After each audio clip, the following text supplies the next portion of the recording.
Hey everyone, today I'm going to teach you how to always open Google Chrome in incognito mode on Windows. Without any further ado, let's get started. First, you'll want to locate your Google Chrome browser icon on your desktop. This is typically the colorful circular icon that you use to launch Chrome normally. Once you've found it, simply right-click on the icon to bring up a context menu with several options. From the menu that appears, you'll need to click on Properties. This option is usually located near the bottom of the context menu and will open a new window showing various settings for your Chrome shortcut.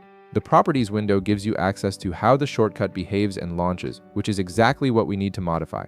Now, in the Properties window that opens, direct your attention to the target field. This is a text box that contains the file path to your Chrome executable.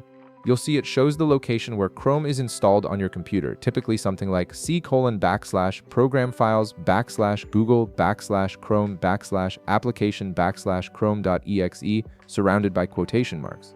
This field tells Windows exactly which program to run when you click the shortcut. Next, click at the very end of the target field to position your cursor there. You'll want to place your cursor after the closing quotation mark. Once your cursor is positioned at the end, add a single space. This space is important because it separates the file path from the command we're about to add. After adding the space, type --incognito. Make sure you include the space before the hyphen and type it exactly as shown. This command tells Chrome to always launch in incognito mode whenever you use this particular shortcut.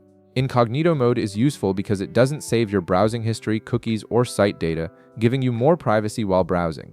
Once you've added the command, click the Apply button at the bottom of the Properties window. This saves your changes and ensures that the modification takes effect. After clicking Apply, you can also click OK to close the Properties window.